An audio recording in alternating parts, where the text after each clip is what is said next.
I always thought cheating came with warning signs, suspicious texts, secret smiles, late-night arguments. I didn't expect it to arrive disguised as honesty. My wife and I had been together for 11 years, married for 7. We were the couple everyone described as open and mature. We talked through problems. We didn't yell. We prided ourselves on being rational. That's why I didn't panic when she told me she'd been feeling restless. She said it calmly, over dinner, like she was sharing a thought she'd been sitting with for a while. She wasn't unhappy, she explained, just curious about life, about herself, about what she might be missing. I listened. I nodded. I told her I appreciated her honesty. That was my first mistake. A few weeks later, she suggested something she called a conversation, not a request. She wanted to talk about the idea of emotional openness, about not limiting connections, about how monogamy can feel restrictive if you never question it. I asked if she meant an open relationship. She smiled and said, "Not exactly. I just don't want secrets." That sounded reasonable, progressive, healthy even. I agreed to keep talking about it, thinking it was just theoretical, something couples discuss and move past. But she didn't move past it. She started mentioning a coworker, casually at first, his opinions, his sense of humor, how easy he was to talk to, always framed as examples, never comparisons. If I raised an eyebrow, she'd say, "You're reading into it." Then one night, she said something that shifted everything. "I think I've already crossed a line," she admitted, watching my face carefully, but only emotionally. I asked what that meant. She said, "I told him things I haven't told you in a while." I felt a sharp, quiet pain, the kind you don't react to immediately because you're still processing whether it's real. She reached for my hand and said, "I'm telling you because I respect you. I don't want this to be a betrayal." That word, betrayal, landed heavier than anything else she'd said, because suddenly, honesty wasn't a repair attempt. It was a warning. And I had the sinking feeling that I was being asked to accept something I hadn't agreed to yet. After that conversation, the atmosphere in our home changed. Not tense, careful, like we were both choosing words from a limited set, afraid to say the wrong thing and trigger something we couldn't take back. She became unusually transparent, or at least that's how it looked on the surface. She told me when she texted him, told me when they talked at work. Sometimes she'd even show me messages, carefully selected, innocuous enough to seem harmless. "If I wanted to hide something, I wouldn't tell you any of this," she said. That logic worked on me longer than I'd like to admit. But transparency has a strange side effect. It can normalize what shouldn't feel normal yet. The more she talked about him, the more present he became in our daily life. His name slipped into conversations the way mutual friends' names used to. One evening, she told me she planned to meet him for a drink after work. Just to talk. Just to clear the air. I asked if that felt appropriate. She frowned. I thought we were trying to be honest with each other. I backed off. When she came home that night, she was glowing, not guilty, energized, like someone who just had a really good conversation. She talked about how understood she felt, how refreshing it was to connect without expectations. I asked if anything physical had happened. She shook her head. "No, but even if it had, I would have told you." That answer didn't comfort me the way she seemed to expect. Over the next few weeks, the rules kept shifting. What had once been just emotional became just a kiss. What had been not planned became hard to avoid. Every step forward was framed as inevitable, something that happened because we were being honest, not because she was choosing it. When I said I was uncomfortable, she looked genuinely surprised.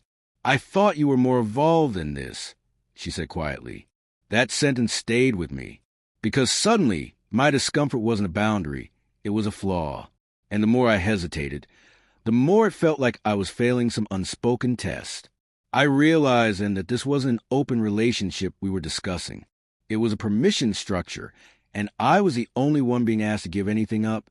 After that, I started noticing how often honesty was used only in one direction. She'd tell me things right after they happened, not to check in, but to control the reaction. A late drink turned into a long night. A long night turned into staying over. Each update came packaged with reassurance, like that somehow canceled out the impact. "I didn't want to lie to you," she'd say, watching my face carefully. "Isn't that what matters?" If I reacted with hurt, she'd accuse me of punishing her for being open. If I stayed calm, she'd take it as approval. Either way, the outcome was the same. She kept moving forward. I asked her where this left us. She said, "Why do you need to define everything so rigidly?" That word again, rigidly, as if wanting clarity was a character defect. The worst part was how she reframed my boundaries. When I said I wasn't okay with her staying over, she said I was trying to control her. When I said I needed time to process, she said I was emotionally shutting down. Every line I tried to draw became evidence that I wasn't as open as I claimed to be. Meanwhile, he became more real. She started dressing differently when she knew she'd see him. Checking her phone with a smile, she didn't bother hiding anymore. Making plans that assumed I'd adjust. One night, I asked a question I'd been avoiding. "If I said I couldn't do this anymore, what would you choose?" She didn't answer right away. When she finally did, she said, "I don't think it's fair to make me choose." That told me everything. Because I wasn't asking her to choose between people. I was asking her to choose between honesty and convenience. And she'd already decided which one mattered more. In that moment, I realized something that should have been obvious sooner. This wasn't about openness. It was about gradual replacement. And I was the only one still pretending we were deciding together. Something finally broke the illusion for me. It wasn't a fight. It wasn't another confession. It was how normal all of this had become for her. How easily she moved between reassurance and absence without seeing the contradiction. I stopped trying to be the evolved partner she kept praising and criticizing at the same time. I stopped softening my words. I told her plainly that this situation was hurting me, that honesty without consent wasn't respect, and that I felt like I was slowly being pushed aside. She looked genuinely confused. "I thought you understood what we were doing," she said. "You said you were open to this." That's when I realized how carefully she'd rewritten our conversations. A willingness to talk had turned into permanent consent. Silence had turned into approval. My attempt to be thoughtful had been converted into permission. I told her I needed things to stop. Not pause. Not slow down. "Stop." She sighed and said, "I can't just turn off feelings because you're uncomfortable." That sentence clarified everything. Because I wasn't asking her to turn off feelings. I was asking her to turn toward me. I stopped negotiating after that. I didn't argue about philosophy or labels or what openness was supposed to look like.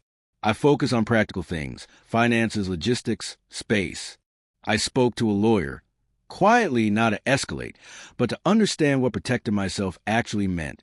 When she noticed a shift, she accused me of closing off, of becoming cold, of giving up too easily. But for the first time, those words didn't land. Because I finally understood that staying calm while disappearing wasn't maturity. It was surrender. And I wasn't willing to disappear quietly just to make her choices feel cleaner. After that, the dynamic shifted completely. She stopped trying to justify things and started acting like the outcome was already decided. Polite, careful, almost managerial.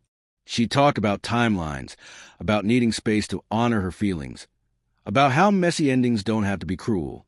I listened, and for the first time, I didn't feel pulled into discussion. What struck me most was what she didn't say. There was no question about whether I wanted this. No curiosity about what it was doing to me. The honesty she'd been so proud of had limits, and they ended where my pain began. I made my decision quietly.